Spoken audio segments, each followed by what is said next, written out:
My son-in-law said my car needed maintenance to keep me safe before my weekend trip. He stood in my kitchen, leaning against the granite island I'd installed 10 years ago, holding a cup of coffee that I had brewed, and looked me in the eye with an expression of pure, unadulterated concern. He told me he was worried about the tires. He told me he was worried about the brake pads. He told me that at my age and traveling alone, one really couldn't be too careful on the interstate. The next day, when I picked the car up from him, I dropped my purse in a parking garage and bent down to grab it. That is when I found a tracker hidden under the vehicle. Instead of confronting him, instead of screaming, instead of falling apart like the fragile old widow he clearly thought I was, I quietly removed it. I walked down the street to a truck stop, found a massive 18-wheeler idling in the rain, and attached the device to the undercarriage of a semi-truck heading to Canada. The next day, I got a strange call from the Royal Canadian Mounted Police saying they'd arrested a man with my photo in his pocket. But let me backtrack. I need to tell you how I got to this point because, honey, this story has more layers than my grandmother's 7-layer cake. And trust me, that cake was a masterpiece of structural engineering. My name is Clara Brennan. I am 63 years old, and I have been a widow for exactly 2 years, 3 months, and 12 days. Not that I'm counting. But when you have been married to someone for 38 years, you tend to notice when the silence in the house changes frequency. You notice when the person who used to snore rhythmically next to you is suddenly just not there. My husband, Richard, died of a massive heart attack while mowing the lawn. Knowing Richard, that was probably exactly how he would have wanted to go. It was quick, it was efficient, and he left the yard looking absolutely immaculate, a perfectly manicured lawn as his final accomplishment on this earth. Now, before you start thinking this is going to be some sob story about a poor, confused little old lady, let me set the record straight immediately. Richard might have been the engineer. He might have been the one who fixed the leaky faucets, changed the oil, and programmed the universal remote control, a device I still believe was designed by sadists, but I was the one who handled our finances.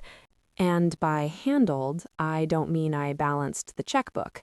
I mean I took his modest engineering salary and my public school teaching income, and through 40 years of aggressive, strategic portfolio management, turned it into an estate worth approximately $8 million. While Richard was building bridges, I was building our future.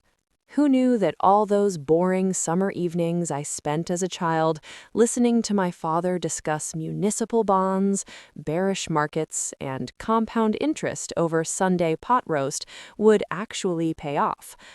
The thing about being a wealthy widow is that people suddenly start caring about your well-being in ways they never did before. It is a very specific, suffocating kind of care. It feels less like love and more like inventory management. Take my son-in-law, David, for instance. 3 years ago, when my daughter Emma first brought him home, he couldn't have cared less about my car maintenance schedule.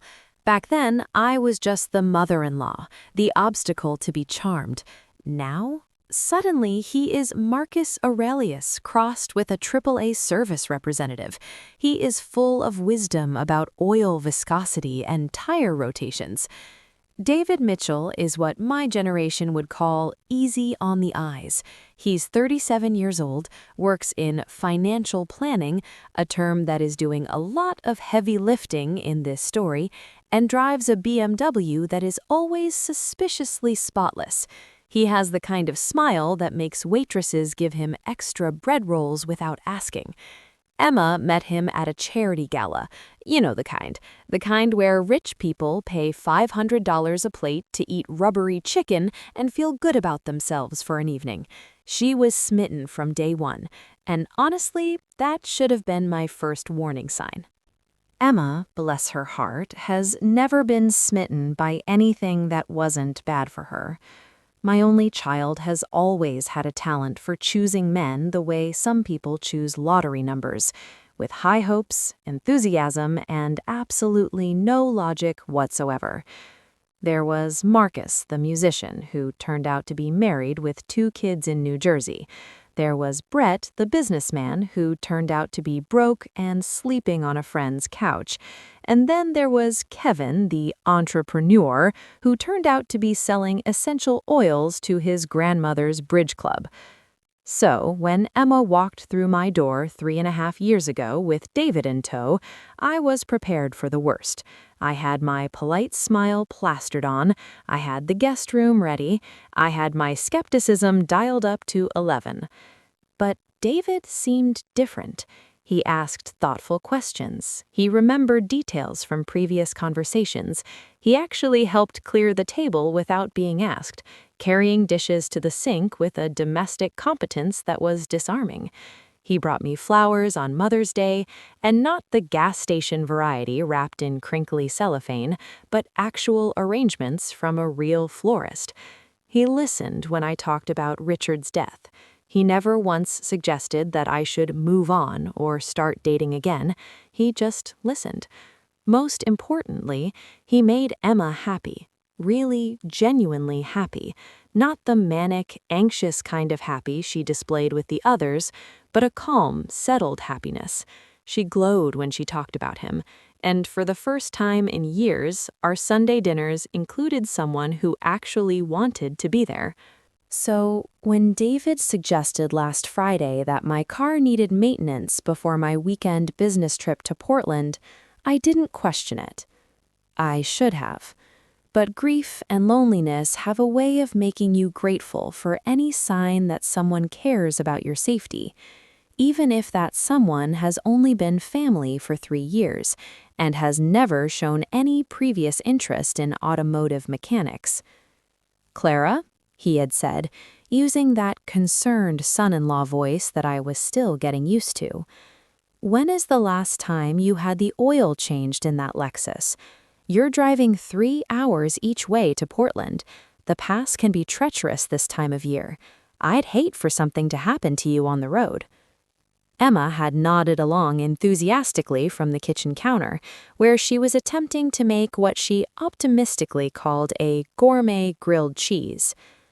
"Mom, David knows about cars," she said. "You should listen to him. Let him take it in." And that's how I found myself handing over my keys to a man who, until that moment, I trusted completely. Trust, as it turns out, is a luxury I could no longer afford. But that Friday evening, I was still blissfully unaware of what was coming. I went to bed thinking about my Saturday morning appointment with the Henderson Financial Group, the potential merger that could add another $1 million to my portfolio, and whether I remembered to pack my good reading glasses. I did not go to sleep wondering whether my son-in-law was planning to have me kidnapped, robbed, or worse. Hindsight, as they say, is 20/20, but sometimes hindsight is also the thing that saves your life. Saturday morning arrived with the kind of crisp October air that makes you believe in new beginnings. It seems ironic now, considering what I was about to discover. I have always been an early riser, a habit left over from 35 years of teaching high school history, where arriving late meant facing down 200 caffeinated teenagers who could sense weakness like sharks smell blood in the water. My house was quiet in the way that only truly expensive houses can be. Double-pane windows, quality insulation, and thick walls that Richard had insisted on when we built the place 25 years ago. "Clara," he had said back then, "if we're going to build our dream house, let's build it right." The man might have been stubborn about loading the dishwasher correctly, but he had excellent taste in contractors. The garage door hummed open, revealing my spotless silver Lexus ES 350.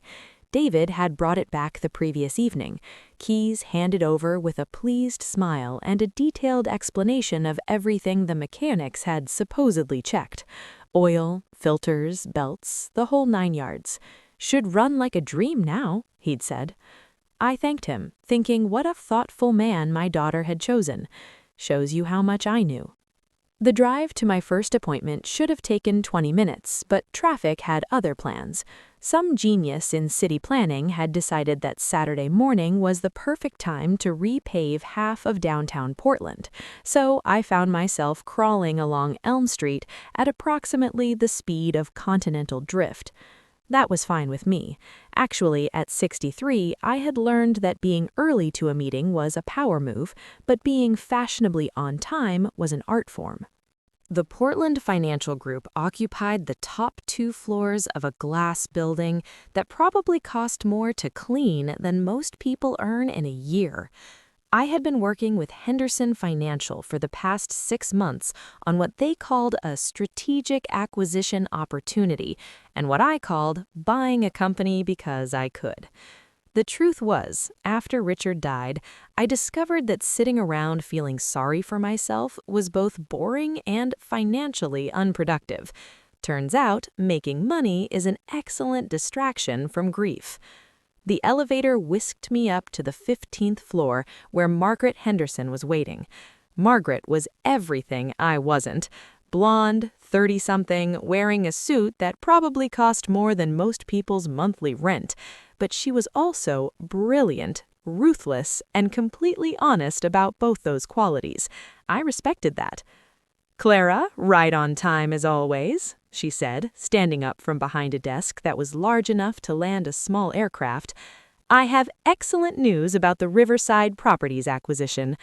For the next 2 hours, we discussed numbers, projections, and the kind of legal details that would put most people to sleep, but made my accountant's heart sing with joy.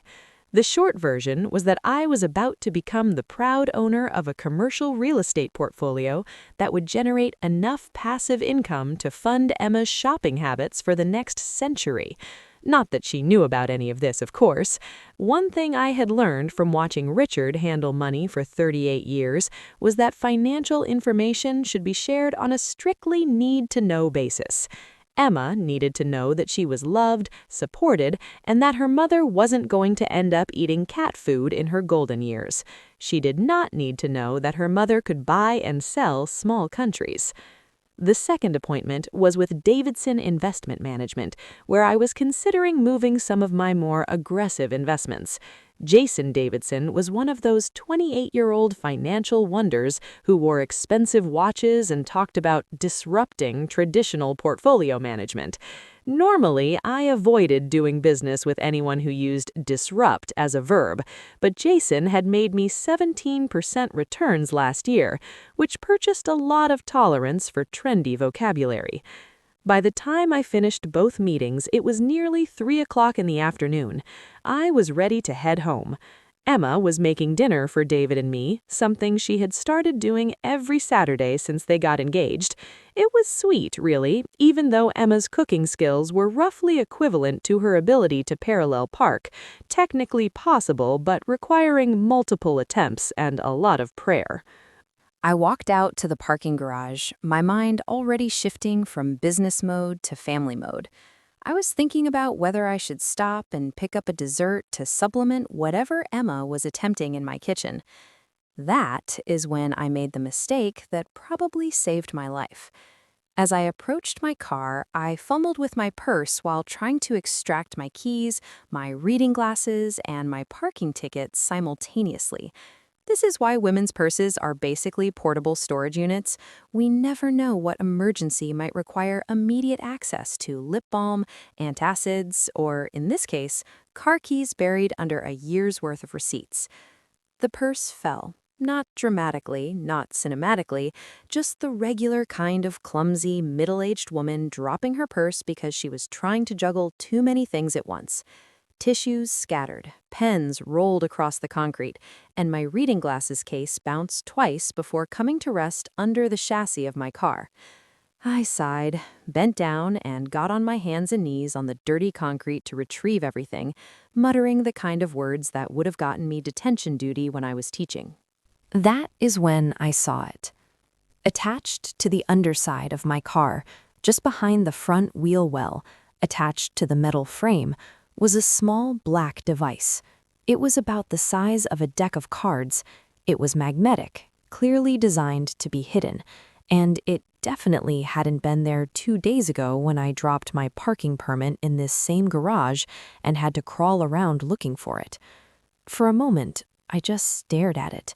My brain was trying to process what I was seeing. Maybe it was a car part, a sensor. But no, I knew what car parts looked like. Richard had spent enough weekends under the hood of our various vehicles for me to know what belonged there and what didn't. Very slowly, I reached out and pulled it free. It came away with a heavy metallic clunk. There was no question what it was. It was a GPS tracker. Someone, and I had a pretty good idea who, wanted to know exactly where I was going. I sat in the driver's seat of my car for approximately 10 minutes, staring at that black box in my hand like it was a particularly venomous spider that had just crawled out of my coffee cup. Part of me, the emotional mother-in-law part, wanted to march straight back into the financial building, call David, and scream. I wanted to demand an explanation. I wanted to know why the man marrying my daughter was stalking me. But 35 years of teaching teenagers had taught me that the direct approach wasn't always the smartest approach, especially when dealing with someone who might be playing a longer game than you realized. Teenagers lie when they are cornered. So do adults.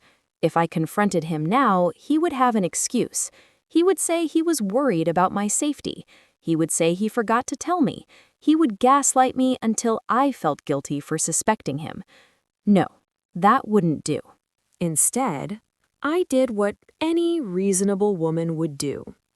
I took out my smartphone and I Googled the model number on the back of the device.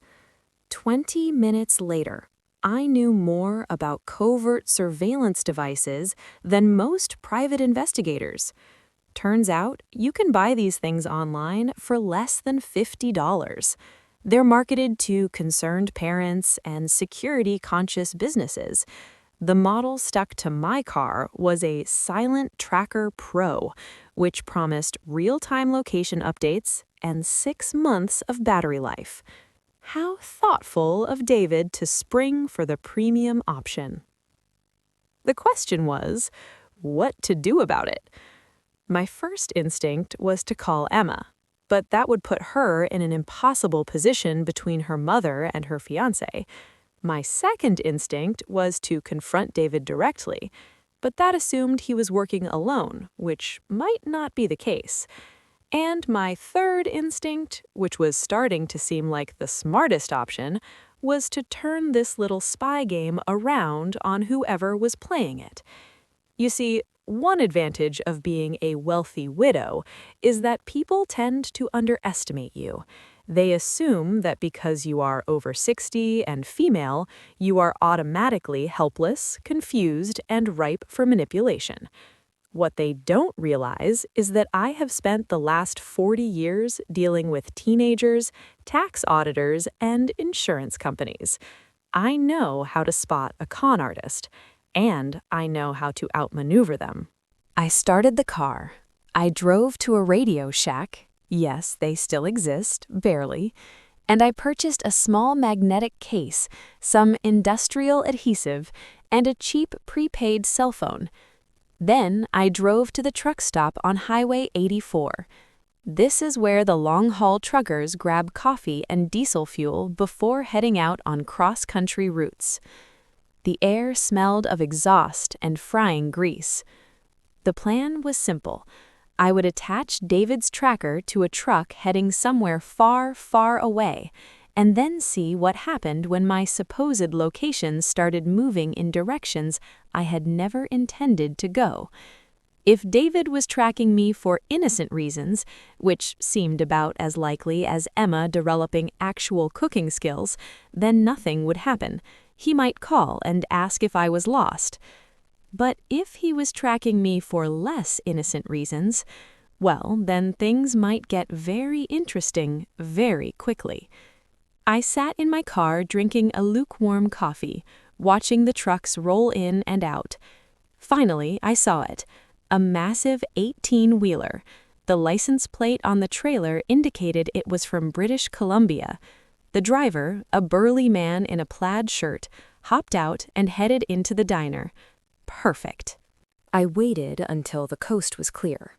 I walked over, looking for all the world like a confused older lady admiring the size of the tires.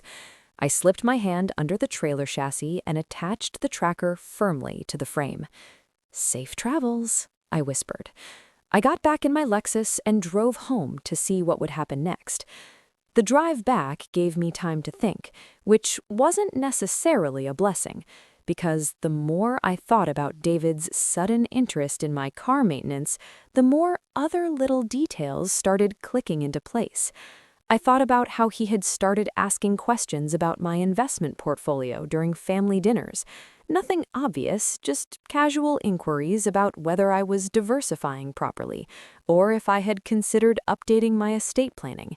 At the time, I assumed he was being professionally helpful, since financial planning was his job. Now, I wondered if he was conducting reconnaissance. I thought about how he had volunteered to help me organize Richard's papers after the funeral. He had seemed particularly interested in the life insurance documents and bank statements.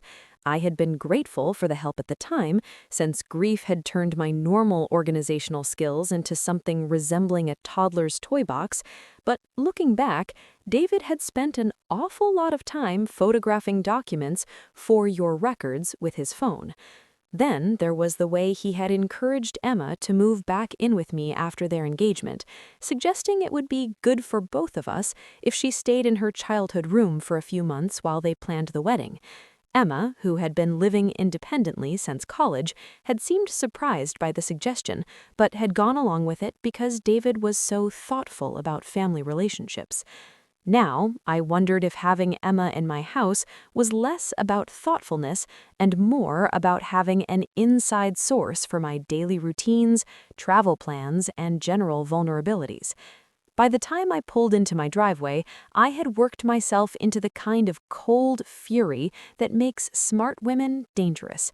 But I had also made a decision. If David was playing games with me, I was going to play them right back, and I was going to win. Because here is what David didn't know about me. I might be a 63-year-old widow, but I was also a woman who had managed to turn a teacher's salary into an $8 million fortune without anyone noticing. I had outmaneuvered IRS auditors, outsmarted investment scammers, and negotiated business deals with men who assumed I didn't understand basic math.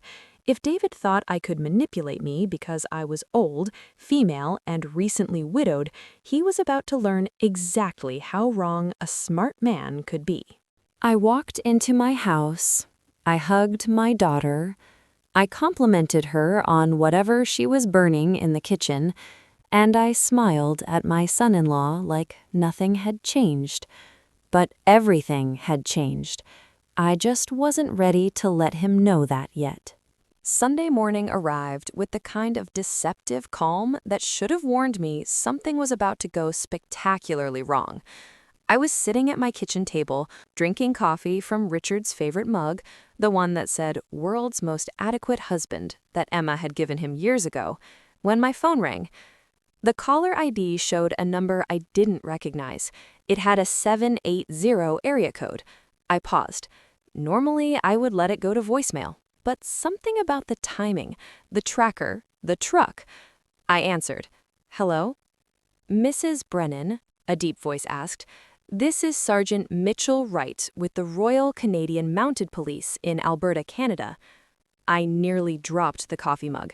In all my scenarios about what might happen when David discovered his tracker was heading to Canada, a call from the actual police hadn't made the list. "Yes, this is Clara Brennan," I managed, trying to keep my voice steady. "Is everything all right, Sergeant?" "Ma'am, we have a situation here that you might be able to help us with. Early this morning, we arrested a man named Vincent Torres at a truck stop outside Calgary. He was behaving suspiciously around one of the trucks. Specifically, he was attempting to retrieve a magnetic device from the undercarriage. My blood turned to ice water. I'm sorry, what? Mrs. Brennan, when we searched this individual, we found a photograph of you.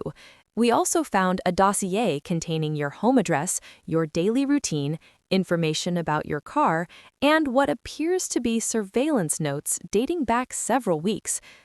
I sat down hard in my kitchen chair. The room seemed to tilt. He had my photo? Yes, ma'am. When we confronted him about how he obtained this information, he became extremely agitated. He started demanding to speak with someone named David about a payment he was owed. Sergeant Wright, I said, my voice trembling slightly despite my best efforts, I think I need to tell you something important. For the next 20 minutes, I told Sergeant Wright everything. I told him about the maintenance on my car. I told him about the tracker I found. I told him about my decision to stick it on the semi-truck. I told him about my growing suspicions regarding my son-in-law. To his credit, Sergeant Wright listened without interrupting. He took notes. He asked the kind of detailed, probing questions that suggested he had dealt with elder fraud cases before. Mrs. Brennan, he said finally, his tone shifting from professional to protective, based on what you've told me and what we found here, I believe you may be the target of a sophisticated scam. This Vincent Torres has a criminal record for robbery, assault, and something we call virtual kidnapping. Virtual kidnapping? The term sounded like something from a science fiction movie. It is a scheme that is becoming increasingly common, especially targeting elderly individuals with significant assets. The criminals track the target's movements. They wait until the target is traveling alone, preferably in an area with poor cell service or away from home. Then they contact the family members. They claim the person has been abducted. They use the location data from the tracker to prove they know where the victim is. They demand immediate ransom payment. And by the time anyone realizes it's fake, the money is long gone, Sergeant Wright finished. The victim is usually safe and unaware that anything has happened until they get home. The implications hit me like a physical blow. So David was planning to... We can't know for certain without more investigation, Wright cautioned, but it appears someone provided Mr. Torres with detailed information about your movements and financial situation. The plan was likely for him to intercept you, or at least track you during your business trip to Portland. When the tracker started moving toward Canada, Torres likely followed it, thinking you had changed your plans, or he went to retrieve the device to find out what went wrong. And the ransom? Mr. Torres claims he was promised $20,000 for the job. He was told to demand $200,000 from your family. I felt sick. $200,000? Mrs. Brennan, given what we've uncovered, I strongly recommend you contact your local law enforcement immediately. If Mr. Torres is telling the truth, you are in immediate danger. The person who hired him, this David, is probably expecting Torres to check in. When he doesn't hear anything, he's going to realize something went wrong. And then what? Then he might panic. He might try a different approach. Mrs. Brennan, people who are desperate enough to arrange kidnappings usually don't give up when Plan A fails. They move to Plan B. After I hung up with Sergeant Wright, I sat in my kitchen for a long time. I stared at my cold coffee. I watched a bird land on the feeder outside the window. David Mitchell, or whatever his real name was, had hired someone to kidnap me. Not just rob me, not just con me out of money, but actually kidnap me, or at least terrorize my daughter into believing I had been kidnapped. The plan was diabolically clever. Emma would have been frantic when she got the call. She would have called David immediately, and he would have been right there to handle the situation. He probably would have insisted on paying the ransom himself to protect Emma from the trauma of the negotiations. $200,000 would have been painful, but not devastating to my finances. David knew that. He knew exactly how much I could afford to lose without ruining me. Emma would have been grateful to him for saving her mother. I would have been so traumatized by the experience, even if I was never actually taken, that I probably would have become even more dependent on both of them. It was the perfect crime, except for one small problem. I had found the tracker. Now the question was, what to do next? Sergeant Wright had advised me to contact the local law enforcement. That was probably the smart, responsible thing to do. Richard would have called the police immediately.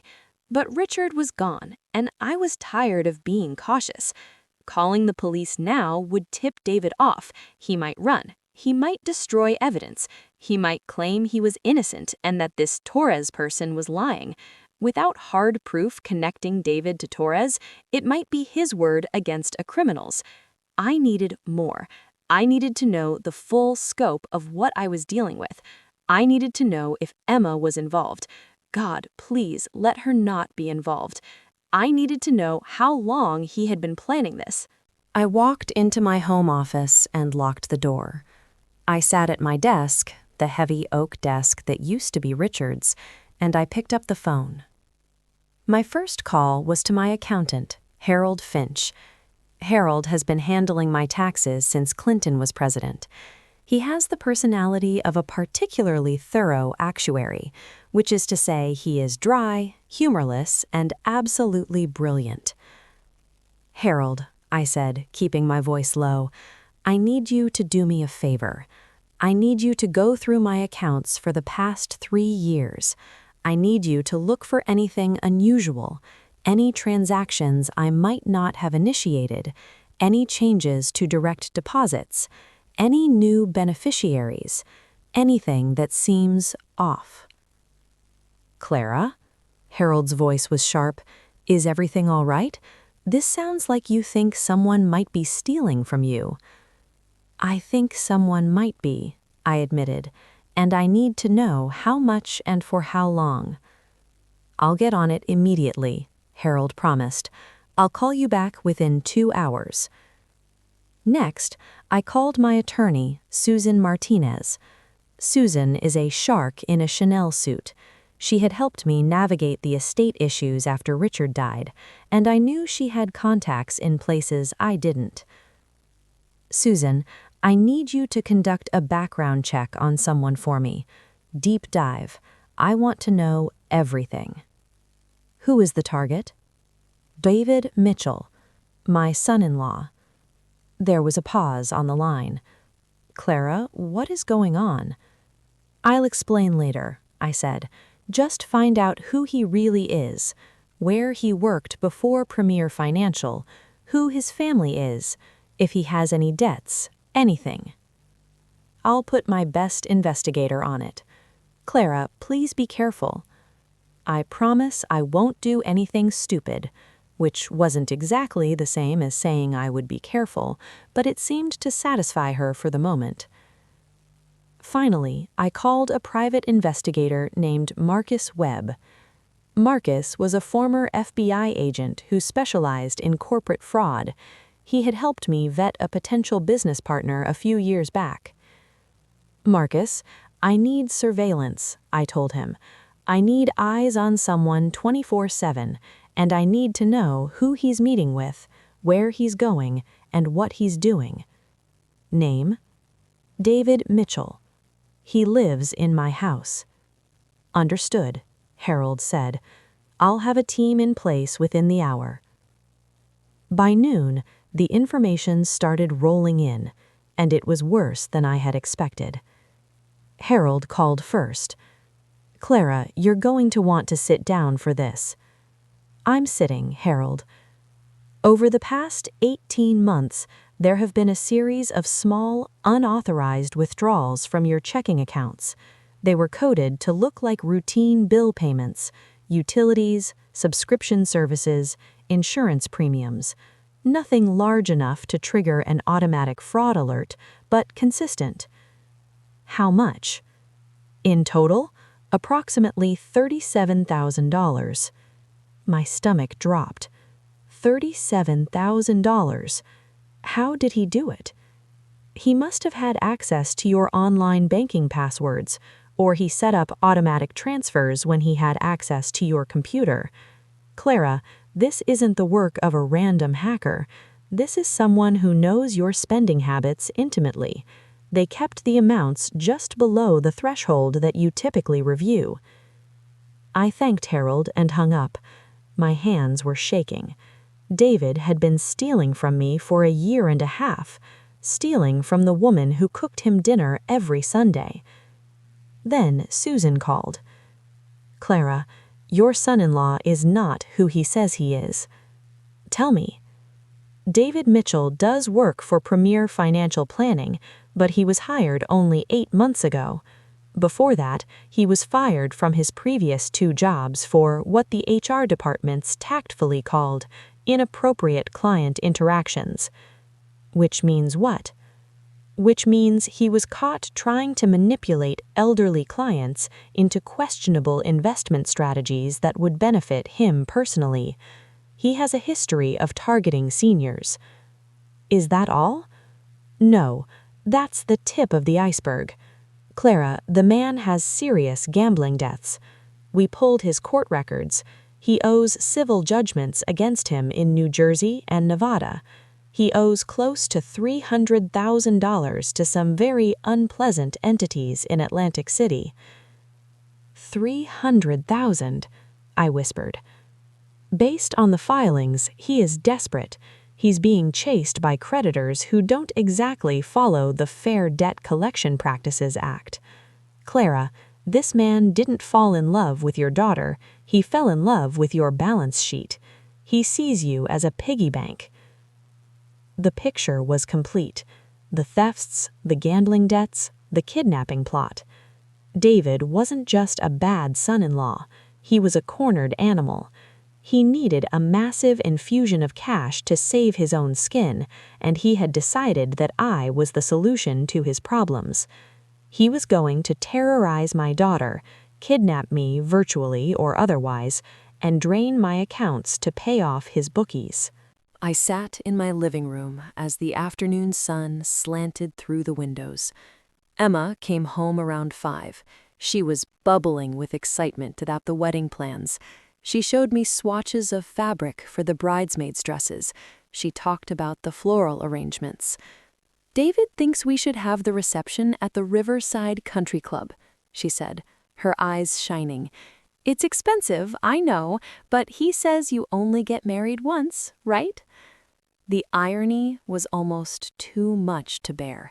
David wanted a lavish wedding paid for by me, while simultaneously plotting to rob me to pay his debts. It sounds lovely, darling, I said, forcing a smile. We want everything to be perfect. I watched her. I looked at my beautiful, trusting daughter. She had no idea. She was sleeping next to a monster.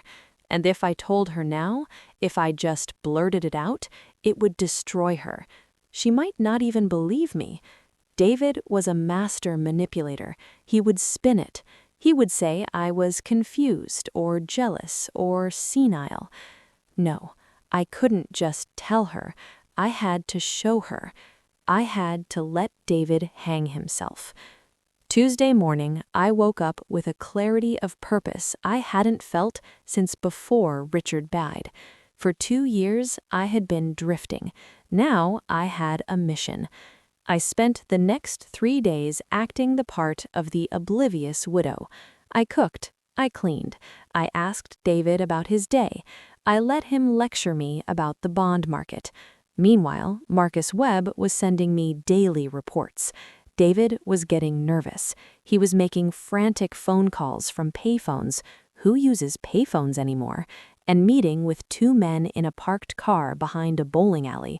Marcus identified the men as associates of a known loan shark operation. David was running out of time, and so was I. On Thursday, Detective Chen from the Portland Police Department called me. Sergeant Wright had looped her in. Mrs. Brennan, we have enough to arrest him now.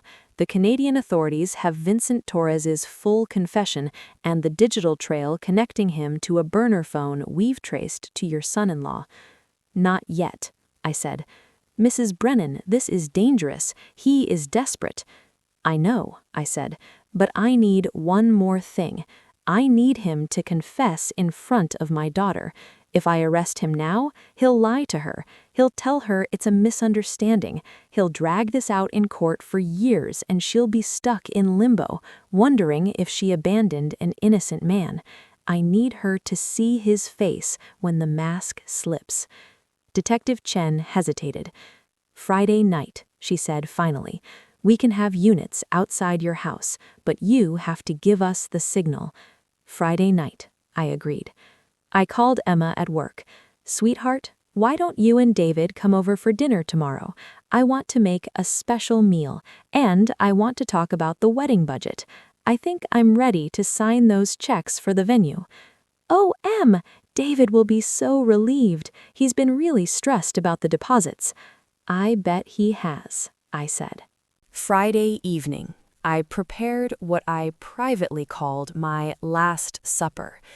Roast chicken with lemon and rosemary, David's favorite, mashed potatoes with enough butter to stop a heart, chocolate cake from the bakery Emma loved.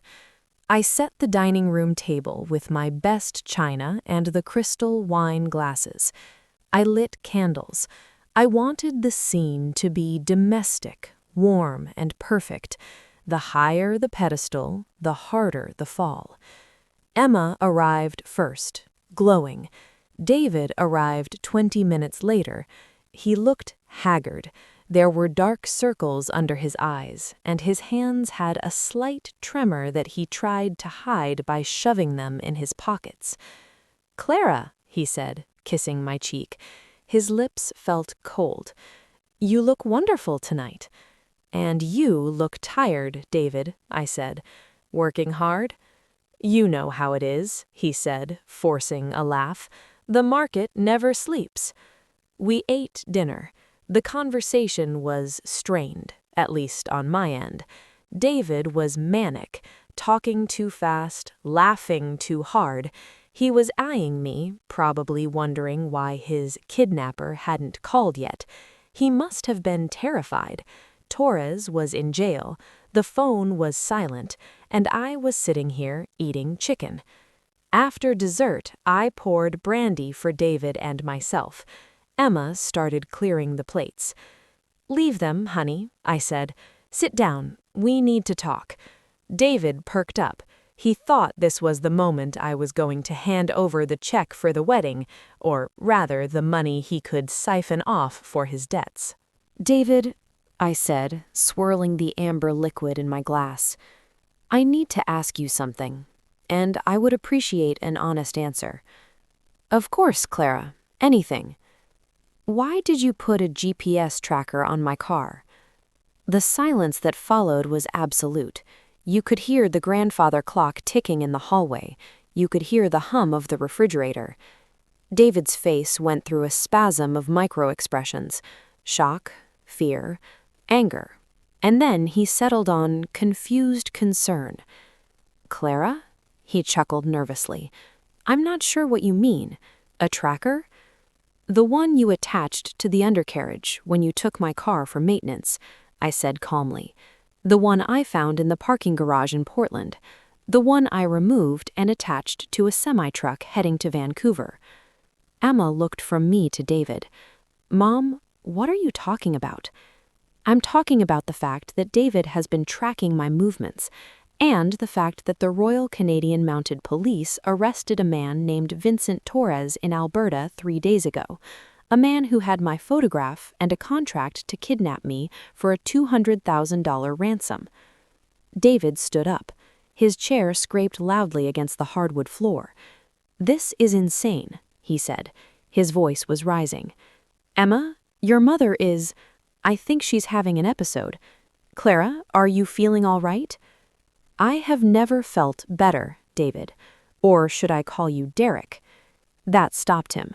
The color drained from his face completely. "Derek Morrison." I continued, pulling a manila folder from beneath the table. Born in Buffalo, New York. Fired from 3 financial firms for fraud. Currently owing $300,000 to the Marchetti Syndicate in Atlantic City. I opened the folder and slid the papers across the polished wood. Photographs of him meeting the loan sharks. Bank records showing the $37,000 he had stolen from me. The police report from Canada. "Emma, look at these," I said softly. Emma picked up the papers. Her hands were shaking so hard the papers rattled. She looked at the mugshot of Vincent Torres. She looked at the ball transfers. "David?" she whispered. "Is this true?" "She's lying!" David screamed. The mask was gone now. He looked feral. "She's trying to ruin us, Emma. She's a crazy old witch who can't stand to see you happy." "Tell her about the money, Derek," I said, my voice cutting through his shouting. "Tell her how you stole $37,000 from my checking account. Tell her how you were going to use the ransom money to save your own skin." David lunged toward the table, reaching for the papers. "Give me those!" "Don't touch them!" Emma screamed. She stood up, backing away from him as if he were radioactive. "Get away from me!" David froze. He looked at Emma. He looked at me. He looked at the folder. He realized the game was over. "You don't understand," he pleaded, his voice cracking. "They're going to kill me, Emma. I had to do it. I didn't have a choice." "You always have a choice," I said. "You chose to be a thief. You chose to be a predator." David looked at the back door. I could see the calculation in his eyes. "I wouldn't," I said. He didn't listen. He bolted. He knocked over his chair and sprinted for the French doors leading to the garden. He made it about 15 feet across the patio. Suddenly, floodlights blinded him. "Police! Down on the ground!" Detective Chen and 2 uniformed officers tackled him right next to Richard's prize-winning rose bushes. I watched through the window as they cuffed him. I watched as they read him his rights. I watched as the man who had tried to destroy my life was dragged away through the mud. Emma was crying. She buried her face in my shoulder, sobbing with the heartbroken intensity of a child who has just realized the world is not a safe place. "I'm so sorry, Mom," she wept. "I'm so sorry. I brought him here. I didn't know." "I know you didn't, sweetheart," I said, stroking her hair. "It's not your fault. He fooled everyone." "But you figured it out," she said, looking up at me with tear-filled eyes. "How did you figure it out?" I looked at the empty chair where David had sat. I looked at the folder of evidence. Because he made one mistake. He thought that because I was a widow, I was weak. He forgot that I'm the one who handles the money. 3 weeks after David's arrest, I was sitting in the office of Assistant District Attorney Patricia Hernandez. The legal process was moving forward, but there was a complication. "Mrs. Brennan," Patricia said, "Derek Morrison is looking at 20 to 30 years in federal prison, but he has a new lawyer, and they're trying a very specific defense strategy." "Let me guess," I said. "Insanity." "No," Patricia said. "Accomplice." I blinked. "Excuse me?" "Morrison claims that you were in on it," Patricia said, sliding a deposition across the desk. "He claims that you discovered his debts months ago. He says you were bored with your life as a wealthy widow. He says you agreed to help him stage the kidnapping to add some excitement to your life and to get attention from your daughter. He says you only turned on him when the plan went sideways in Canada." I laughed. I actually laughed out loud. That is the most ridiculous thing I have ever heard. "It is," Patricia agreed, "but his lawyer is going to argue that no 63-year-old schoolteacher could have conducted the kind of counter-investigation you did without professional criminal knowledge. They are going to use your competence against you. Let them try, I said. The trial began 4 months later. I sat in the front row every day, wearing my best suits. Emma sat beside me, pale but determined. When Derek took the stand, he tried to sell the story. He cried, he apologized, he painted a picture of me as a manipulative mastermind who had seduced him into a life of crime. He controlled everything, he told the jury, pointing a shaking finger at me. She told me where to put the tracker. She told me what to tell Torres. She wanted to play the hero. It was a good performance, but then Patricia Hernandez stood up for cross-examination. "Mr. Morrison," she said, "you claim Mrs. Brennan was your partner?" "Yes." "And you claim she wanted to share the profits of your schemes?" "Yes." "Then can you explain," Patricia asked, "why Mrs. Brennan hired a forensic accountant to document your theft of $37,000 from her own accounts? Why would a partner create evidence against her own operation?" Derek stammered. She was setting me up." "And can you explain," Patricia continued, "why Mrs. Brennan placed the tracker on a truck to Canada, effectively ruining the very kidnapping plot you say she orchestrated?" "She changed her mind." "Mr. Morrison, the jury has heard recordings of you speaking to Mr. Torres. In those recordings, you refer to Mrs. Brennan as the old bat and the mark. You never once mention her as a partner. You discuss how easy it will be to trick her. Are we to believe that was all part of the act?" Derek looked at the jury, he looked at the judge, he looked at me, and in my eyes, he saw absolutely no mercy. The jury deliberated for 97 minutes. Guilty on all counts: wire fraud, conspiracy to commit kidnapping, grand larceny, identity theft. The judge sentenced him to 28 years in federal prison without the possibility of parole for 15 years. He was also ordered to pay full restitution, which meant he would be working in the prison laundry for the next 3 centuries to pay me back. As the bailiff led him away, he looked back at me one last time. He looked smaller than I remembered. The expensive suit was gone, replaced by a jumpsuit. The arrogance was replaced by fear. I didn't smile, I didn't gloat, I just nodded once. Walking out of the courthouse into the bright winter sunlight, Emma squeezed my hand. "It's over," she said. "Yes," I said, "it is." We walked to my car, the silver Lexus, which I had thoroughly swept for bugs again that morning. "Mom," Emma said as we got in, "what are we going to do now?" I started the engine. "Well," I said, "I believe we have a wedding to cancel, and then I think we should go on a trip, a real one. Maybe Italy or France." "Not Canada?" Emma asked with a small, wry smile. "No," I laughed. "I think I've had enough of Canada for a while." 6 months later, I used part of the restitution money, what little we could recover from Derek's hidden assets, to start the Clara Brennan Foundation.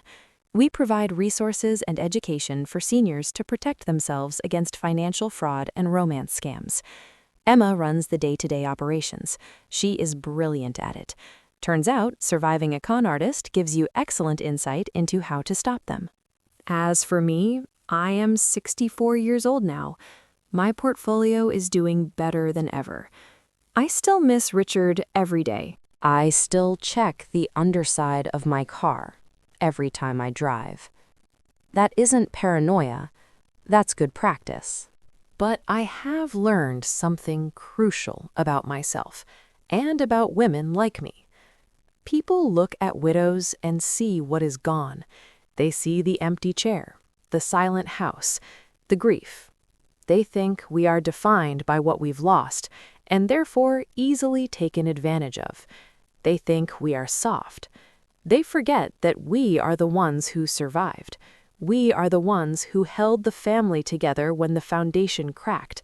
We are the ones who kept going when our world ended. We are the ones who learned to handle the money, fix the leaks, and protect our own. Derek Morrison thought I was just an old woman with a purse full of tissues and a head full of fog. He didn't realize that I was the one holding the keys to $8 million, and I was certainly not going to hand them over to a low-level hustler with gambling debts. His plan failed not because of a flaw in his system, but because of a flaw in his judgment. He underestimated the resilience of a woman who has spent 40 years navigating the high-stakes world of high school administration and tax law. So, to anyone out there watching, listening, or dealing with people who seek to exploit your vulnerability, trust your gut. Invest in good lawyers. And if someone insists on doing you an unsolicited favor, be sure to check the chassis of your car. I may be a widow, but I am not a victim. I am a survivor, and I am far, far richer than I was when this whole sordid affair began. This has been the story of the widow's trap. Thank you for listening.